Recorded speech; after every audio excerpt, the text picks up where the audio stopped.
Hello everyone! Welcome back to my channel. It's cooking time again at meron tayong recipe ng napakasarap na kakanin. Pinoy kakanin na gawa ng glutinous rice flour at ang Pinoy na kakanin na ito ay bibingka. Yan.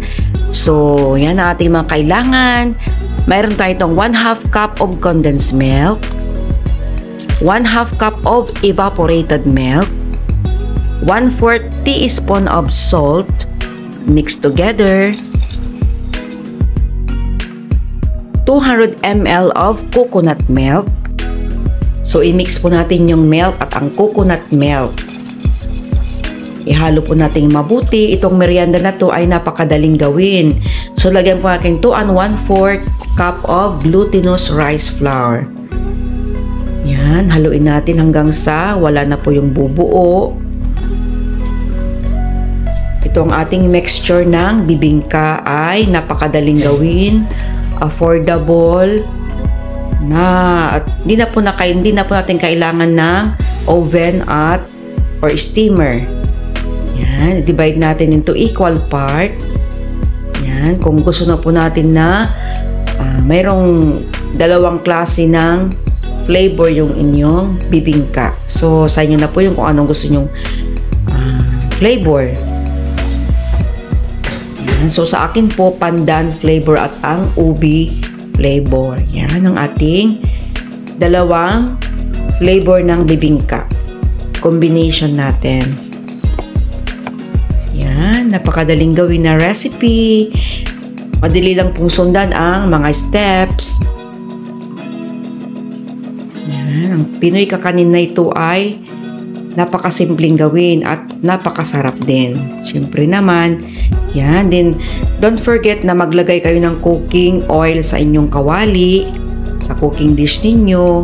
Yang regular lang po na kawali ang gagamitin natin at kailangan natin ng banana leaves. Yan. So, don't forget din lagyan ng oil para madali lang pong hindi po siya mag-stick dyan sa ating kawali, ating gagawin na bibingka.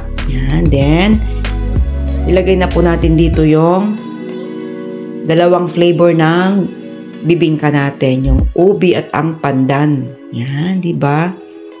Then, ayan, sa akin po, swirl natin na ganyan. So, design lang natin.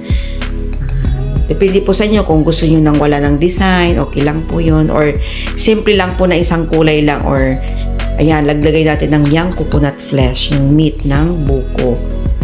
At, lagyan natin ng grated cheese. Yan. Pandagdag po ng linamnam sa ating bibingka. Napakasarap at napakasimpleng gawin. Then, spread mo lang yan sa mixture. Pwede rin po i-mix mo na lang din yan while hindi pa nakalagay sa kawali. Pwede rin pong ilagay dun sa while nahalo mo yung mixture. Pwede mo ilagay yung cheese at saka yung buko. So, nasa sa inyo po yan kung kaano nyo ipiprepare ng mas madali inyong bibingka. Yan, sa akin po, ganyan yung ginawa ko. Then, using yung fork natin, tinidor, yan, ganyan lang po natin ng konting design para mapaghalo natin yung ubi color at saka yung ating pandan flavor. Then takpan natin at lutuin hanggang sa at least mga 30 minutes pong naluto ito. Yan, cover with, iluto natin sa low heat lang, yung konti lang po yung apoy, maliit lang. Yan.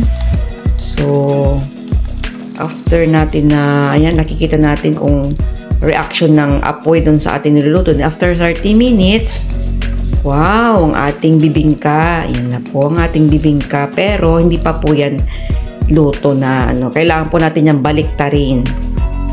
Yan, to turn off natin yung flame. Then, mag-prepare ulit po tayo ng isa pa na banana leaf. Yung banana leaves natin. Then, yan, turn it over natin ng ganyan.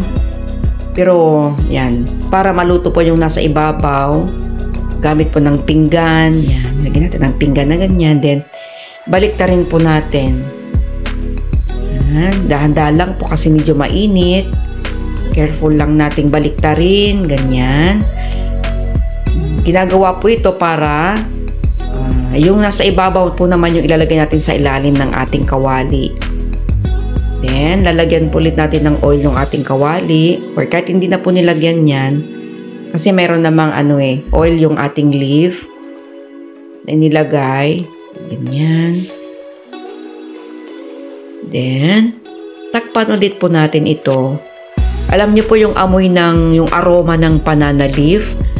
As in, nagbigay po ng masarap na lasa sa ating bibingka. Then, turn natin na yan. And then, after 10 minutes, wow, ganyan na. Luto na pong ating bibingka. So, wag pong, yan, kunting, lang po, careful lang po yung pagbaliktad kasi yung ating kawali is, mainit. So, regular lang po na kawali ang aking ginamit dito sa ating bibingka.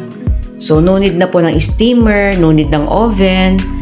Yan, ang ating napakasarap na Pinoy kakanin. Yan, bibingka sa kawali na may buko at cheese. Di ba po napakasarap na ating recipe. So, while it's still hot, yan, lalagay na po natin ng cheese. Yan. So, nasasayin nyo po kung gaano kadaming cheese ang ilagay nyo. Yan, napakasarap po di po ba? So, madali lang pong gawin. Affordable at no oven, no steamer, just yung simpleng kawali, yung regular na kawali lamang po ang ating gagamitin. At mayroon na po tayong Pinoy na kakanin. Yan, merienda natin na bibingka. So, yan, mapakasarap po ng ating snack. Yan, nag-cravings po kasi ako nito at gusto ko talagang matikman kung gaano ang sarap nito. As in, satisfied po ako sa sarap. As in, napakasarap talaga. So, try nyo po at sana po nagustuhan nyo po ang ating recipe. At kung nagustuhan nyo po, don't forget to subscribe, like, and share sa ating YouTube channel.